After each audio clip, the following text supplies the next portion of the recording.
Hello everyone. तर मी आहे मानसी सोनवणे आणि आज मी तुमच्यासाठी घेऊन आलेले आहे उकडीच्या मोदकांची रेसिपी. जास्त वेळ न दवडता आपण स्टार्ट करूया. तर सर्वात आधी आपण घेतलेले आहे सारणासाठी ओलं नारळ घेतलेलं आहे. तर ते कापून आपल्याला छान प्रकारे असं कापून घ्यायचं आहे आणि त्याची बारीक असा खीस करून घ्यायचा. त्यासाठी आपण ते मिक्सर जारमध्ये ॲड केला आणि त्याची हा खीस करून घेतलेला आहे. नंतर आपण कढईमध्ये तूप घालून त्यामध्ये खसखस घालूया. त्यानंतर ओल्या नारळाचा खीस आणि ड्रायफ्रूट्समध्ये आपण काजू बदाम आणि पिस्ता घेतलेले आहे त्यात यामध्ये ॲड करून घेऊया. त्यानंतर त्यामध्ये आपण वेलची पूड आणि जायफळ किसून टाकलेलं आहे. त्यानंतर आपण गूळ घातलेला आहे. हे मिश्रण छान असं मिक्स करून घेऊया. गूळ तुम्ही तुमच्या आवडीनुसार गोड वगैरे जसं हवं असेल तसं घालू शकतात. नंतर आपण पारी तयार करून घेणार आहोत. त्यासाठी आपण घातलेलं आहे इथे 1.5 कप पाणी आणि 1.5 कप दूध आणि 1 चमचा त्यामध्ये आपण तूप घातलेलं आहे. एकदा उकळ आली की त्यामध्ये मग आपण तांदळाचं पीठ हळूहळू घालत त्याला मिक्स करून घ्यायचं आहे. त्यानंतर त्यावर झाकण ठेवून 5 मिनिट आपण मंद आचेवर हे पीठ वाफवून घ्यायचं आहे. पीठ वाफवून झालेलं आहे 5 मिनिट. गॅस बंद करून झाकण तसंच ठेवून आपण पुन्हा हे मिश्रण तसंच राहू द्यायचं आहे. त्यानंतर परात घेऊन त्यामध्ये थोडंसं तूप घालूया आणि तुमच्याकडे जर स्मॅशर असेल तर स्मॅशरला पण आपण तूप लावून घ्यायचं आहे. कारण की ते पीठ गरम गरम असतं त्यामुळे चटके लागण्याची भीती असते. त्यामुळे आपण स्मॅशरने आधी ते मळून घ्यायचं आहे. पीठ काढून घ्यायचं आहे पूर्ण आणि मळून घ्यायचं आहे. त्यानंतर पाणी ॲड करून हा उंडा चांगला मळून घ्यायचा आहे आपल्याला. पीठ हे छान प्रकारे जर आपण मळलं, चांगला मऊसूद असा गोळा आपण बनवला तर आपल्याला उकडीचे मोदक बनवायला खूप इझी जातं. नाहीतर मग ती जी पारी असते ती तुटत होतं. त्यामुळे आपलं मोदक हा नीट व्यवस्थित येत नाही. आणि आपण असा गोळा बनवून घ्यायचा आहे. पिठात बुडवून ते गोळ्याची आपण अशी गोलसर पापडी करून घेतली. त्यानंतर त्याला आपण कळ्या बनवून घ्यायच्या आहेत. जेवढ्या शक्य होतील तेवढ्या आपण कळ्या याला बनवून घ्यायच्या आहेत आणि व्यवस्थित असं बनवून घ्यायचं आहे.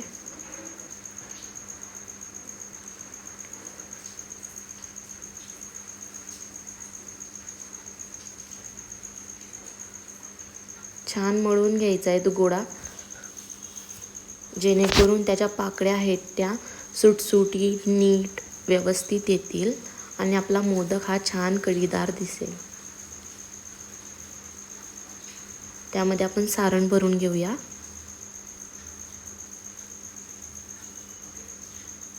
जास्तही सारण भरायचं नाही आहे आणि कमीसुद्धा नाही भरायचं. जेवढं त्यामध्ये मावेल तेवढंच भरायचं आहे.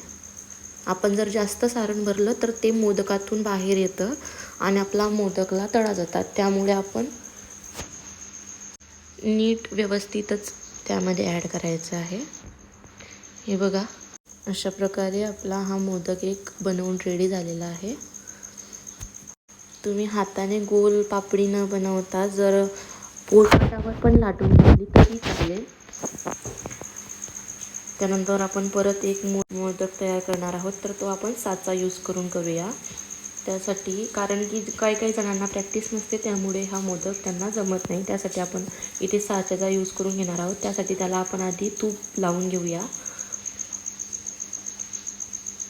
व्यवस्थित असं तूप लावून घ्यायचं आहे. त्यानंतर आपल्याला पिठाचा गोळा घेऊन त्यामध्ये व्यवस्थित नीट असं प्रेस करून ते भरायचं आहे. जास्त जाडसर असं भरू नका कारण की जास्त मग ते पीठच जास्त लागेल तुम्हाला. थोडंसं पातळ असं मधलं मिश्रण जे आहे, बाहेरचं आवरण जे आहे ते आपल्याला एकदम बारीक असं लेअरमध्ये भरून घ्यायचं आहे. आता साचा बंद करून आपण हे जे मधलं जे पीठ लावलेलं आहे आपण ते नीट प्रेस करून घेऊया अजून, जेणेकरून ती जी मधली जी बाजूची जी आवरण आहे ती पतली होईल जास्त असं आणि त्यामध्ये आपल्याला सारण भरता येईल. अजून असं व्यवस्थित असं प्रेस करून घ्यायचं आहे ते, जेणेकरून जी ती डिझाईन आहे ती व्यवस्थित येईल. आता सारण भरून घेऊया. नीट व्यवस्थित असं सारण आपल्याला भरून घ्यायचं आहे त्यामध्ये. आणि ही आजूबाजूची जी लेयर आहे ती व्यवस्थित प्रेस करून घ्यायची आहे. त्यावर अजून थोडासा पिठाचा गोळा ॲड करून हे व्यवस्थित असं मिश्रण लावून घ्यायचं आहे त्यावर, जेणेकरून तिचे आपला जो मोदक आहे तो व्यवस्थित नीट असा पॅक बंद होऊन जाईल, सारण बाहेर येणार नाही. प्रेस करून घ्यायचं आहे. आजूबाजूला जे लागलेलं सारण आहे ते सुद्धा काढून घ्यायचं आहे, जेणेकरून आपल्या मोदकची फिनिशिंग ही छान येईल. आता आपण बघूया मोदक कसा झाला आहे.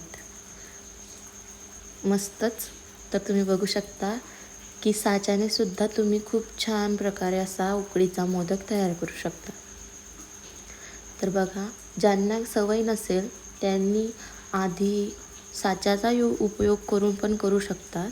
आणि आत्ता आपल्याला मोदक उकडीला ठेवायचे आहे, त्यासाठी आपण चाळणीला तूप लावून घेतलेलं आहे, जेणेकरून आपली मोदक जेव्हा आपण काढू तेव्हा ते चिकटणार नाहीत. थोडंसं पाण्यामध्ये डीप करून एक एक मोदक हा आपण चाळणीवर ठेवायचा आहे. कारण की आपल्याला थोडंसं पाणी का लावतो आहे आपण, जेणेकरून ते जे वाफेने हे व्यवस्थित पटकन होऊन जायला पाहिजे मोदक म्हणून.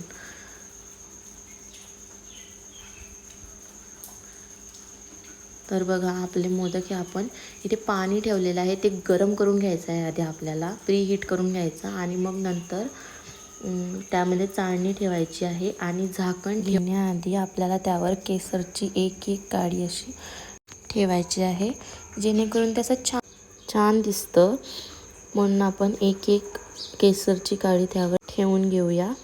नंतर ही आपण चाळणी जी आहे ती पाण्यात ठेवून ठेवायची आहे, जेणेकरून आपण तिला वाफवून घेऊया. झाकण ठेवून हे 5 मिनिट आपण मंद आचेवर मोदक वाफवून घेऊया. तर बघा, आपले मोदक असे छान असे वाफवून झालेले आहेत. त्यावर आपण तुपाची धार टाकायची आहे. केसरचा कलरसुद्धा बघा किती छान आलेला आहे.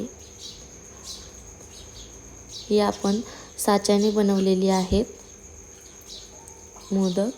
त्यावर पण आपण तुपाची धार ही सोडून घ्यायची आहे.